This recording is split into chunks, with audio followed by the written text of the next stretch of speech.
Hello everyone. आगामी परीक्षाओं को ध्यान में रखते हुए क्विक रिवीजन करने के लिए हमने केमिस्ट्री के 100 MCQs सॉल्व कर लिए हैं।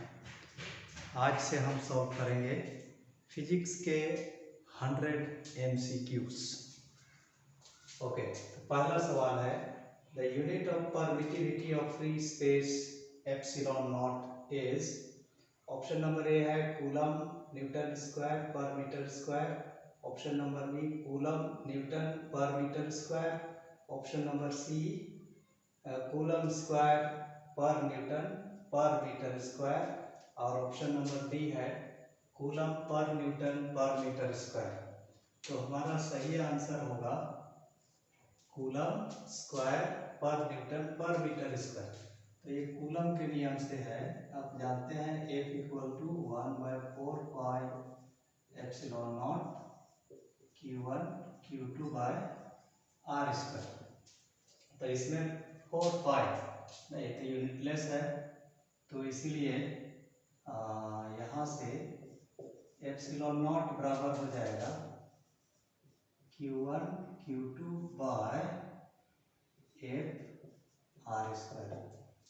तो ये हो गया coulomb into coulomb, coulomb square. Force का हो गया न्यूटन, तो डिस्टेंस का हो जाएगा मीटर, तो मीटर स्क्वायर। इसलिए हमारा आंसर होगा कूलम स्क्वायर पर न्यूटन पर मीटर स्क्वायर। ओके, अगला सवाल है in an electric circuit the algebraic sum of currents meeting at a point is.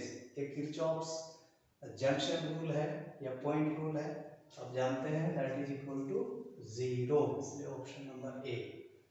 Okay, question number 3 a wire carries A current of 1 micro ampere, 1 micro ampere if charge on an electron is 1.6 into 10 to the power minus 19 coulomb, then the number of electrons flowing per second through the wire is। तो हमारे पास है I equal to 1 micro ampere, this is equal to 1 into 10 to the power minus 6 ampere। और charge on an electron E दिया हुआ है 1.6 into 10 to the power minus 19 coulomb. अब number of electrons flowing per second, time है 1 second.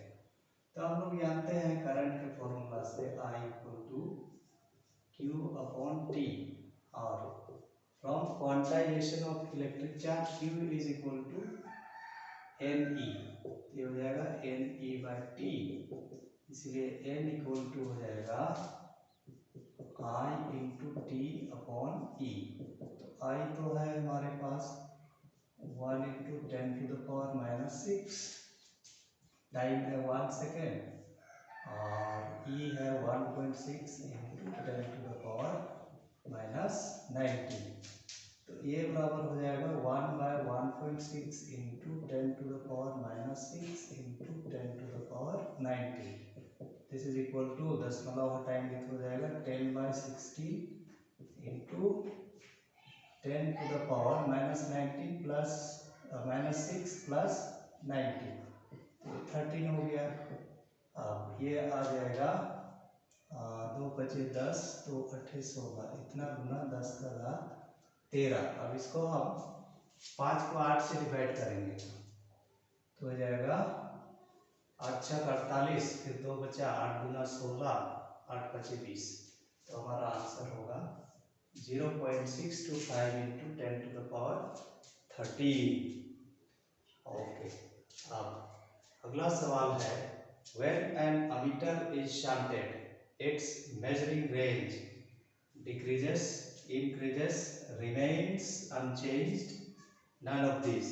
तो जब ammeter का shunting किया जाता है तो इसका मेजरिंग रेंज बढ़ जाता है, इंक्रीजेस। अब पांचवा सवाल a magnet of magnetic moment vector m is lying along a uniform magnetic field vector B the work done in rotating the magnet by 90 degree is. तो इसके लिए आपको जानना होगा कि work done in rotating a magnet in the magnetic field, तो वो होता है W equal to M B into 1 minus cos theta. ये हो जाएगा एम बी इंटू 1 माइनस, यहाँ थीटा इज इक्वल टू है 90 डिग्री, यहाँ cos 90 degree, cos 90 degree. Okay, cos 90 degree equal to 0, तो इसीलिए आंसर होगा M B. Okay, C number, option number C. The ratio of RMS value and peak value of alternating current is, तो इसका फॉर्मूला है IRMS equal to I not by root two, I not by root two. Okay, तो हमको यहाँ पूछा गया है ratio of RMS value by peak value, ये है पीक वैल्यू। तो यहाँ से IRMS into root two equal to I not, तो ओके, तो हो जाएगा हमें पूछा गया है RMS value and peak value का रेशियो, तो IRMS by I not, this is equal to 1 by root two. Okay, 1 by root two, तो हमारा आंसर होगा ए नंबर। ओके, अब जाते हैं question number 7। Speed of electromagnetic wave in free space is. Option number A mu naught epsilon not, यहाँ mu naught है permeability of free space और epsilon not है परमिटिविटी ऑफ फ्री स्पेस। तो ये होता है, इसका वैल्यू तो आप जानते हैं 3 इंटू 10⁸ मीटर पर सेकेंड। तो ये बराबर होता है 1 by square root of mu naught into epsilon naught. अब when a ray of light passes from one medium to another, which of the following does not change? Option number A velocity, option number B frequency, option number C refractive index, option number D wavelength। तो जब रे of light pass करता है एक medium से दूसरे medium में, तो इसका फ्रीक्वेंसी चेंज नहीं होता है, वेलोसिटी, रिफ्रैक्टिव इंडेक्स, वेवलेंथ ये सब चेंज करता है। ओके, अब अगला है डायमेंशंस ऑफ प्लैंक्स कांस्टेंट ना, इसको x से डिनोट करते हैं, इसका डायमेंशन क्या होगा। तो आप जानते हैं प्लैंक्स कांस्टेंट का यूनिट होता है joule second. Okay, joule second मतलब न्यूटन मीटर ओके सेकेंड। अब न्यूटन बराबर होता है फोर्स इंटू एक्सेलरेशन, तो न्यूटन का हम लिख सकते हैं kg मीटर स्क्वायर पर सेकेंड स्क्वायर। ओके, क्योंकि force equal to mass into acceleration. Okay, तो एक्सेलरेशन हो जाता है मीटर पर सेकेंड स्क्वायर। ओके, पर सेकेंड स्क्वायर इंटू सेकेंड, तो ये होगा किलोग्राम मीटर स्क्वायर पर सेकेंड। इसका डायमेंशन लिखेंगे तो केजी, ये हो गया मास के लिए, ए मीटर स्क्वायर ये हो गया लेंथ के लिए, टाइम के लिए पर टी, तो हमारा आंसर हो जाएगा एम स्क्वायर पर टी। अब 10वां number, which of the following is not a fundamental particle? Neutron, proton, alpha particle, electron. तो फंडामेंटल पार्टिकल अल्फा पार्टिकल नहीं होता है। न्यूट्रॉन और प्रोटॉन एटम के न्यूक्लियस में होते हैं, इलेक्ट्रॉन्स उस न्यूक्लियस के चारों ओर ओके सर्कुलर पाथ्स में न्यूक्लियस की परिक्रमा करते हैं। Okay, in an atom electrons can revolve only in those orbits in which its angular momentum is integral multiple of, ठीक है, ये बोर्स पोस्टुलेट से है। तो उसमें हम लोग लिखते हैं L equal to mh/2 pi. Okay, तो angular momentum is an integral multiple of हो जाएगा h/2 pi. Question number 12. As temperature increases, the resistance of a semiconductor increases, decreases, remains constant, depends upon the semiconductor. तो temperature बढ़ाया जाता है तो semiconductor का resistance घटता है और इसीलिए इसका कंडक्टिविटी बढ़ता है। ओके, कंडक्टर के केस में रेसिस्टेंस बढ़ता है और इसीलिए टेम्परेचर बढ़ाने से कंडक्टिविटी घटता है। Okay, the Boolean expression for OR gate is a plus b equal to y, a dot b equal to y, a dot b bar equal to y, a bar equal to a। Okay, तो OR gate का होता है a plus b equal to y। ये तो है AND gate का। Okay, ये हो गया OR गेट का, ये हो गया AND गेट का और ये हो गया NAND गेट का। ओके, और ये हो गया NOT गेट का। ठीक, next question number 14। Radio waves are reflected from ionosphere, stratosphere, troposphere, both B and C। Okay, so radio waves are reflected from ionosphere। Okay, question number 15. Coaxial cable has a bandwidth of option number A 750 Hz, option number B 750 kilohertz, option number C 750 megahertz, option number D 750 gigahertz। तो coaxial cable का bandwidth होता है 750 megahertz. Okay, चलिए इसको note कर दीजिए। अगला सवाल है the unit for electric field intensity is. Okay, तो इलेक्ट्रिक फील्ड इंटेंसिटी का यूनिट इनमें से क्या होगा? न्यूटन पर मीटर कि वोल्ट पर मीटर, डाइन पर सेंटीमीटर या वोल्ट पर मीटर स्क्वायर? तो ये सवाल इस फॉर्मूला से पूछा गया है। E इक्वल टू होता है -dV/dr, तो V का हो जाएगा वोल्ट, dr डिस्टेंस है, वोल्ट पर मीटर। फिर इसके अलावे होता है, ये दोनों में से ही सवाल रख सकता है। और एक फॉर्मूला के अनुसार E इक्वल टू F/Q होता है, तो ऐसा रहेगा तो E का यूनिट हो जाएगा न्यूटन पर कूलम। देखना कि सवाल में क्या ऑप्शन दिया होगा।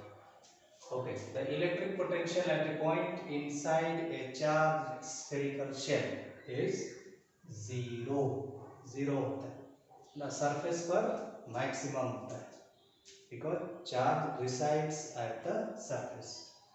Okay, अगला है a charged particle has a drift velocity 8.4 into 10 to the power -4 meter per second in electric field of 2.1 into 10 to the power -10 volt per meter। its mobility is। तो मोबिलिटी बराबर होता है, okay, mobility बराबर होता है okay, drift velocity per unit electric field intensity. तो VD हमारे पास है 8.4 into 10 to the power -4 by E है 2.1 into 10 to the power -10। This is equal to, दशमलव हटा देंगे, 84/21 into 10 to the power -4 into ये ऊपर चला जाएगा, घात पॉजिटिव हो जाएगा, तो हो जाएगा 21 4 जा 84, 4 into 10 to the power 6। Okay, तो हमारा आंसर होगा ऑप्शन नंबर बी। आगे, Kirchhoff's loop rule is a direct consequence of conservation of charge, momentum, angular momentum, energy. तो किरचॉफ्स लूप रूल होता है direct consequence of conservation of energy, लेकिन Kirchhoff's junction rule होता है direct consequence of conservation of charge. तो यहाँ देखना कि किरचॉफ्स जंक्शन रूल पूछा गया है कि किरचॉफ्स लूप रूल पूछा गया है। ओके, नेक्स्ट है for a conductor which of the following relation is correct. Okay, एक जे है करंट डेंसिटी, ये है कंडक्टिविटी, इलेक्ट्रिक फील्ड इंटेंसिटी। दूसरे शब्द में पूछा जा रहा है कि okay microscopic form of Ohm's law क्या है। ओके, इसका आंसर होगा vector J equal to sigma into vector E. इसी रिलेशन को microscopic form of Ohm's law भी कहा जाता है। ओके, नेक्स्ट है Ampere's circuital law. Ampere's circuital law is given by surface integral of vector h dot dl equal to mu naught into I enclosed. Option number B, integral of b vector b dot vector dl equal to mu naught into I enclosed. Option number C, integral of vector b dot dl equal to mu naught j. Option number D, integral of vector h dot vector dl equal to mu naught j. तो ampere circuital law का mathematical expression है ये B. Okay, option number B.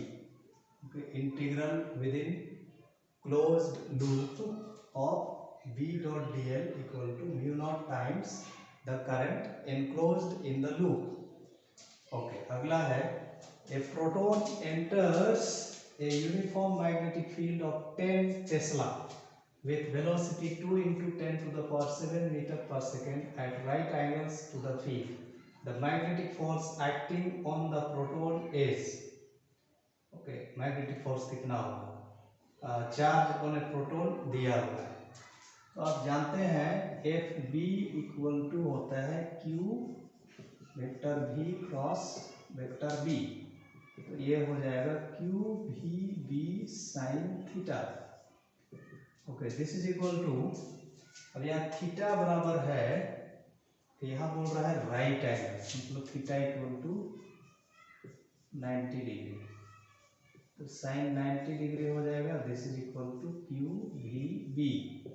अब charge है 1.6 into 10 to the power minus 19, okay, into velocity, velocity है 2 into 10 to the power 7,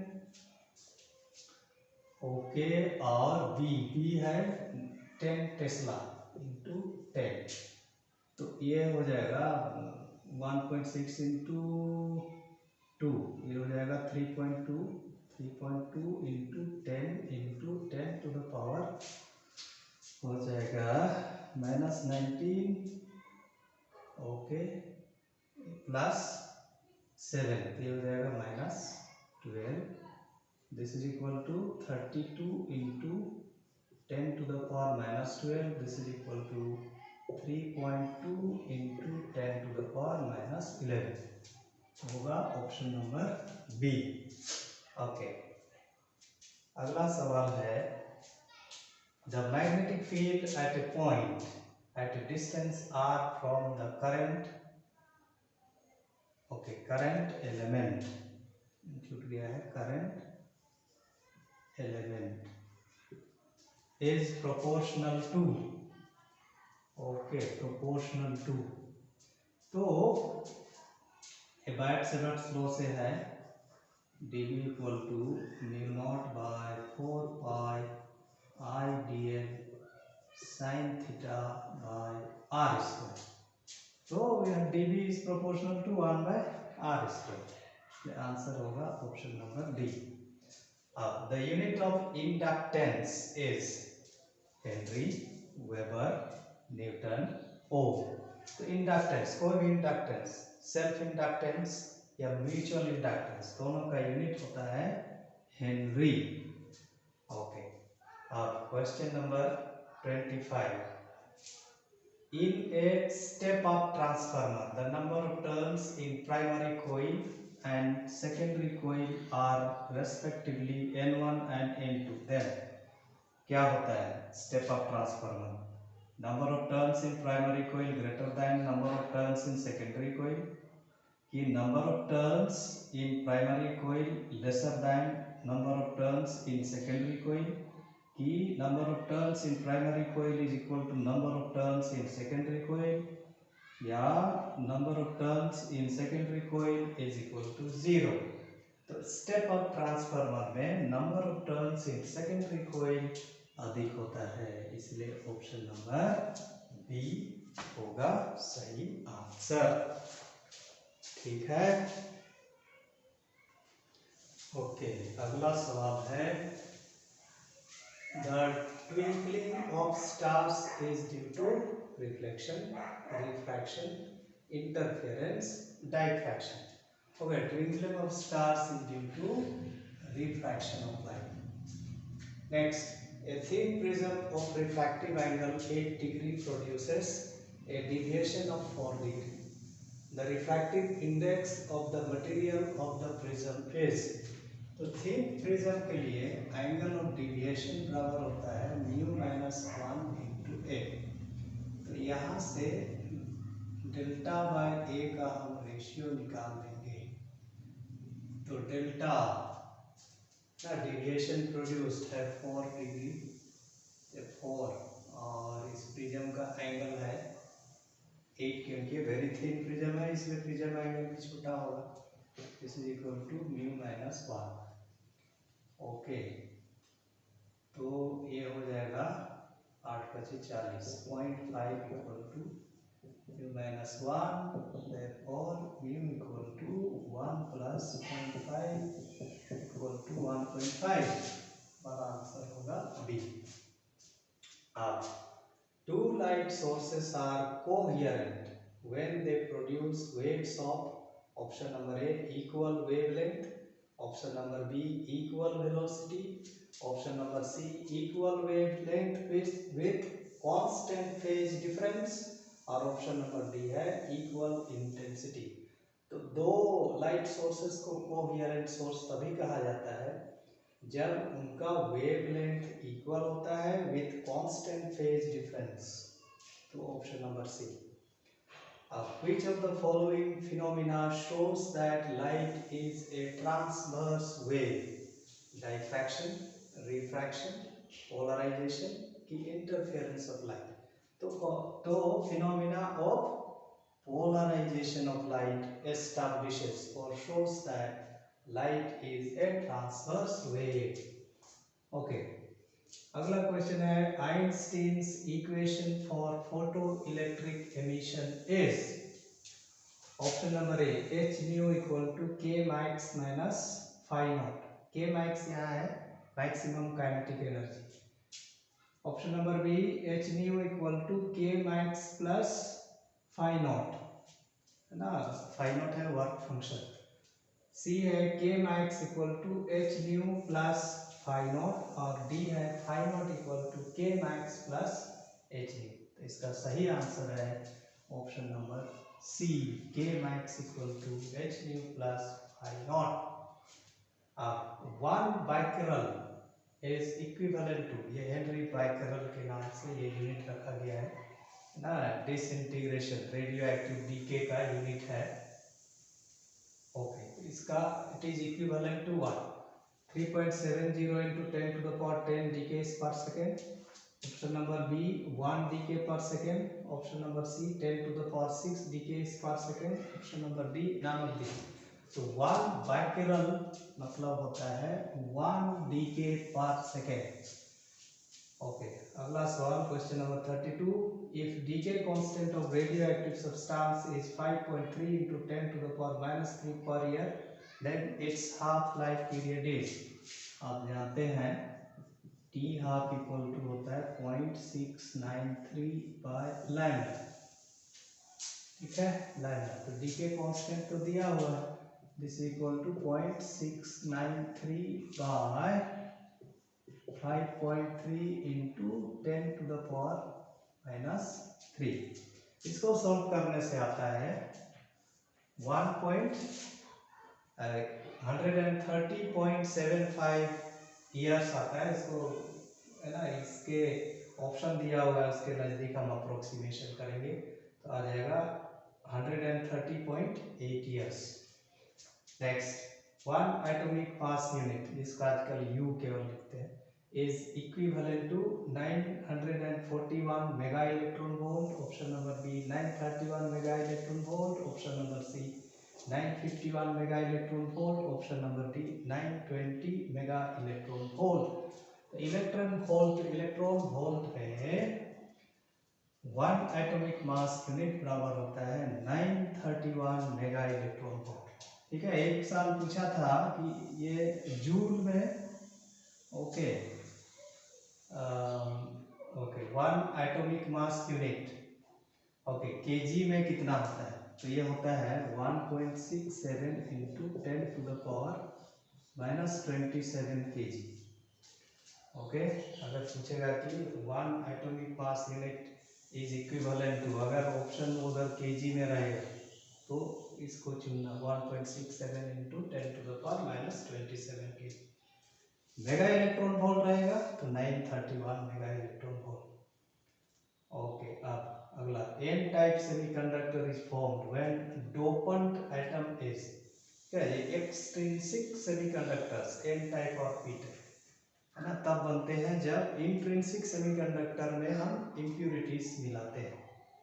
तो N type semiconductor तब बनता है जब पेंटावैलेंट इम्प्यूरिटी मिलाते हैं, इसलिए आंसर होगा ए। अगर पूछता है पी टाइप तो तुम्हारा आंसर होगा trivalent. Okay, which of the following gates is a universal logic gate, not gate, or gate, and gate, nand gate. तो आंसर होगा नाइंड गेट। तो दो गेट होते हैं यूनिवर्सल लॉजिक गेट, एक होता है नाइंड गेट और दूसरा होता है नॉर गेट। तो देखना कि इनमें से नाइंड और नॉर में से जो ऑप्शन दिया हुआ रहेगा उसी में से लिख देना है। तो इनको यूनिवर्सल लॉजिक गेट इसीलिए कहते हैं क्योंकि डिफरेंट कॉम्बिनेशन के द्वारा हम इनसे basic logic gates, not gate, or gate, and gate, इनको कहा जाता है बेसिक लॉजिक गेट्स। ये लॉजिक गेट्स हम बना सकते हैं। ठीक है, तो अब तक हमने देखा है क्वेश्चन नंबर 35 तक। चलिए इसको नोट कर लीजिए।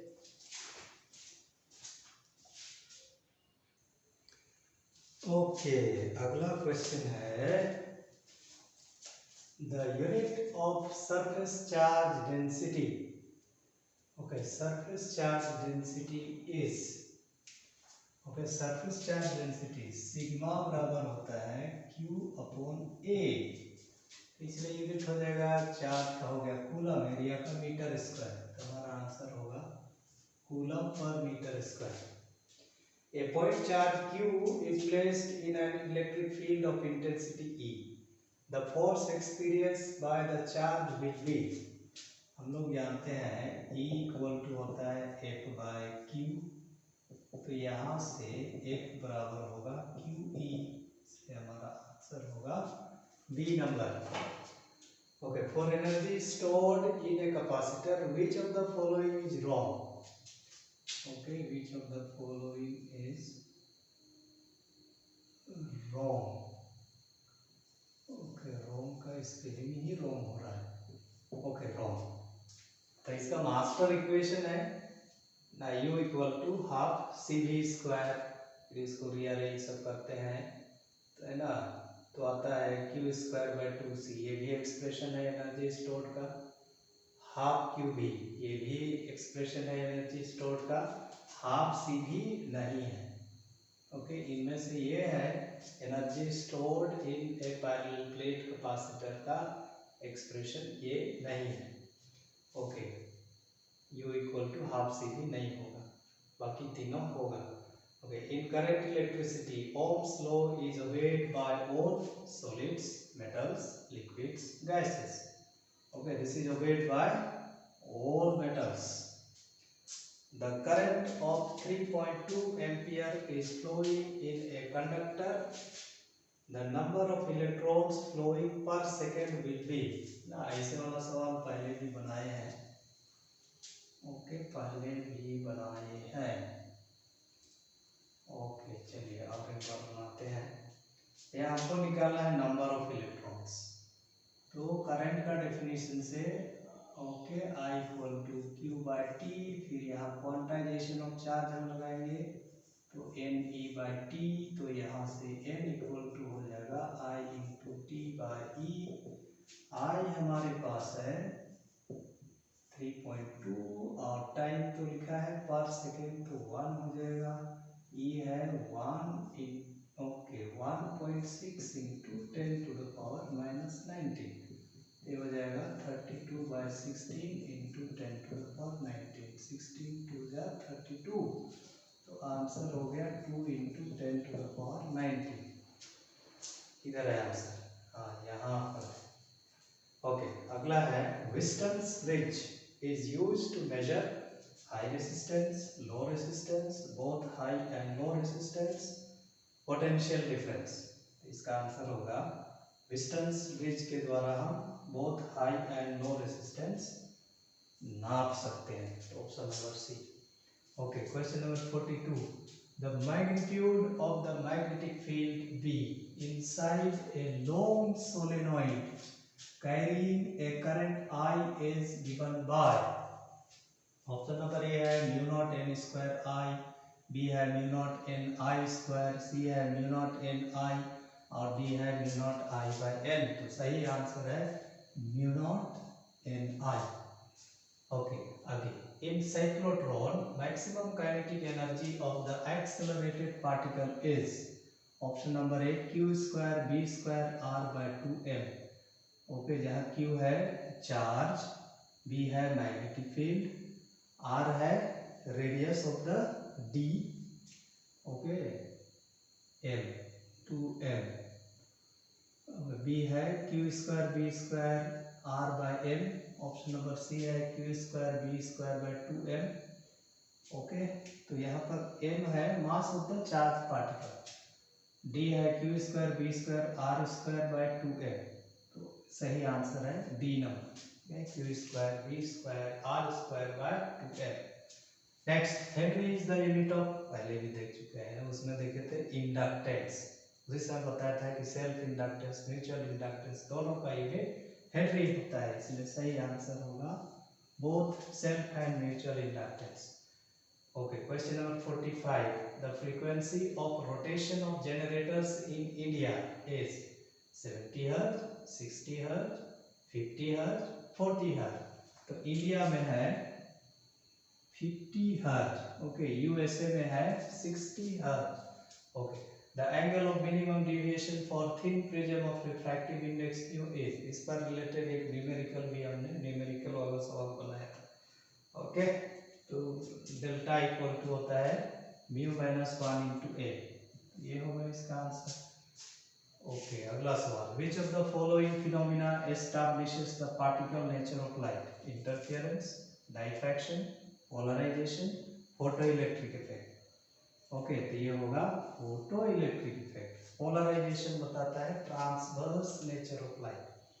ओके, अगला, wavelength of matter wave is given by, ठीक है, मैटर वेव, तो यहाँ होता है, ये होता है lambda equal to h by p, ठीक है, lambda equal to h by p। Okay, तो क्वेश्चन नंबर 48 तक पहुंच गए हैं, चलिए इसको नोट कर लीजिए। ओके, अगला सवाल है 49 question, the stability of A nucleus is decided by binding energy per nucleon, या नंबर ऑफ प्रोटॉन्स, या नंबर ऑफ न्यूक्लियस। तो कोई न्यूक्लियस कितना स्टेबल है वो बाइंडिंग एनर्जी पर न्यूक्लियन से डिसाइड होता है ना। Binding energy per nucleon is the energy which is needed to disintegrate a nucleus into its nucleons. Nucleons means protons and neutrons. तो बाइंडिंग एनर्जी पर न्यूक्लियन से किसी nucleus का stability decide होता है। अगला, electric conduction in semiconductor is, okay, due to holes, electrons, holes and electrons, neither holes nor electrons। तो ये holes and electrons दोनों होगा, क्योंकि n टाइप में द मेजर करंट कैरियर्स होते हैं इलेक्ट्रॉन्स और माइनर करंट कैरियर्स होल्स होते हैं। p टाइप सेमीकंडक्टर्स में मेजर करंट कैरियर्स होल्स होते हैं, माइनर करंट कैरियर्स इलेक्ट्रॉन्स होते हैं, और इसलिए होल्स एंड इलेक्ट्रॉन्स दोनों के कारण ही सेमीकंडक्टर में इलेक्ट्रिक कंडक्शन होता है। The number of outputs in a logic gate is only one, only two, more than two, none of this. तो किसी भी लॉजिक गेट में केवल एक आउटपुट होता है। इनपुट एक से अधिक हो सकता है लेकिन आउटपुट केवल एक होगा। ओके, तो इस प्रकार से हम आधा रास्ता तय कर लिए। हमारा टारगेट है 100 क्वेश्चन करना, तो आज 51 ही संभव हो सका। ओके, बाकी अगले क्लास में देखेंगे। बाय।